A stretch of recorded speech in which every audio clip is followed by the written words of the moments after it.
ठीक है, गुण कह रहा है भैया, अब ये क्या होंगे भाई? किसी श्रेणी का n व पद n में से एक घात व्यंजक हो an प्लस b, वह समांतर श्रेणी में होगा। ये सारी की सारी वैसे मैंने शॉर्टकट तरीके से आपको पढ़ा रखा है, तो आप बस इसके फॉर्मूले याद कर लीजिए। फॉर्मूले याद कर लोगे तो बात बन जाएगी भाई आपकी। ठीक है भाई, अब ये आपकी प्रॉपर्टीज दे रहा है कि समांतर श्रेणी में कोई, देखो ये बहुत इंपॉर्टेंट बातें हैं, याद रखना भाई, यहाँ पर ध्यान दीजिए सभी बच्चे, ये इंपॉर्टेंट बात है। यहाँ पर आपका क्वेश्चन बनता ही बनता है, एनडीए पूछता ही पूछता है। समांतर श्रेणी के, देखो एक एक लाइन को पढ़ेंगे।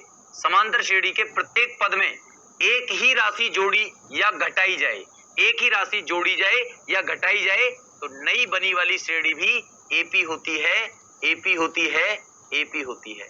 चाहे कुछ भी एक पर्टिकुलर नंबर ऐड करो चाहे घटाओ तो आपको क्या मिलेगा? एपी मिलेगा। ये आपका देखो स्टेटमेंट में पूछा था कि नहीं पूछा था, क्वेश्चंस में जब पीवाईक्यू पूछे गए थे, सबको याद है कि नहीं है? तो ध्यान रखना। अब यहाँ पर समांतर श्रेणी के प्रत्येक पद में एक ही राशि से गुणा किया जाए, गुणा भी ध्यान रखना, अगर गुणा किया जाए, गुणा किया जाए, ध्यान रखो, गुणा किया जाए, यहाँ पर क्या कहा था? जोड़ा जाए, श्रेणी भी समांतर श्रेणी होगी। यहाँ पर भी कौन सी श्रेणी होगी? समांतर श्रेणी होगी। ये बात आपको पता होनी चाहिए, बहुत इंपॉर्टेंट बात है। यहीं से स्टेटमेंट का क्वेश्चन आप लोगों का बनता है, बहुत इंपॉर्टेंट बात है भाई। इंग्लिश में भी दिया है, हिंदी में भी दिया है।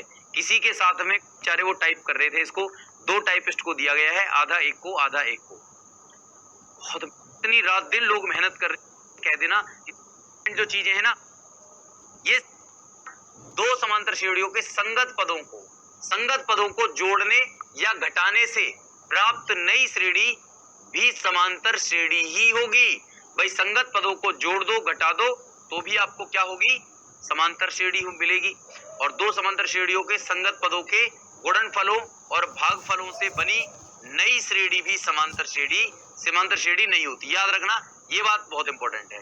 मतलब समांतर श्रेणियों के संगत पदों की गुणा करिएगा और भाग दीजिए तो भैया बनी गई श्रेणी समांतर श्रेणी नहीं होती। ये बात आपको याद रखना है, बनी गई श्रेणी समांतर श्रेणी नहीं होती, गुणा भाग में नहीं होती, जोड़ने घटाने में होती है। चलिएगा, अब देखो ध्यान देना सभी, यहाँ पर भी इंपॉर्टेंट बातें दी गई हैं। 7वें पॉइंट पर संख्या लेना a माइनस डी, ए और a प्लस डी, वहां पर लिख रखा है डी, यहाँ पर लिख देता हूँ। ठीक है भैया, a प्लस डी लेना। ठीक है बच्चा, a प्लस डी लेना। समांतर श्रेणी में कोई चार संख्याएं लेनी हो तो क्या लेना? a माइनस 3d लेना, a माइनस डी लेना, a प्लस डी लेना और a प्लस 3d लेना। ये चार संख्याएं लेना, आपकी समांतर श्रेणी हो जाएगी। अगर पांच संख्याएं लेनी हो तो क्या करना? a minus 2d, a minus D, a plus D, a plus 2d, ये लेना। तो पांच संख्याएं इस तरीके से आप लेना। 10वां पॉइंट क्या कहता है? 10वां पॉइंट ये कह रहा है सम पदों वाली समांतर श्रेणी में, सम पदों वाली यानी कि इवन टर्म्स वाली समांतर श्रेणी में पदों की संख्या हमेशा 2n माननी चाहिए और nवा पद n प्लस 1 व दो मध्य पद होंगे। भाई ये ध्यान रखना, n 2n माननी चाहिए और तब nवा और 2n प्लस 1 वा दो मध्य पद होंगे। उसके क्या होंगे? nवा और n प्लस 1 वा दो मध्य पद निकल के आएंगे। विषम पदों वाली समांतर श्रेणी में पदों की संख्या 2n प्लस 1 माननी चाहिए और तब केवल n प्लस 1 ही उसका मध्य पद होगा, क्योंकि n प्लस 2n प्लस 1 में एक और ऐड करोगे तो n प्लस 1 आ जाएगा। n प्लस समांतर श्रेणी के आदि और अंत से समान दूरी वाले पदों का योगफल अचर होता है।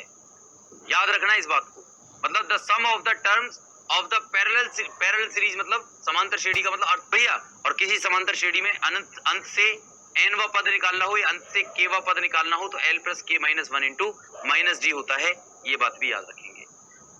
ठीक है, अगर आपको tn निकालना हो, समांतर श्रेणी में आपको tn निकालना हो, sn दे रखा हो तो tn बराबर मैंने बताया था आपको sn माइनस 1 होता है।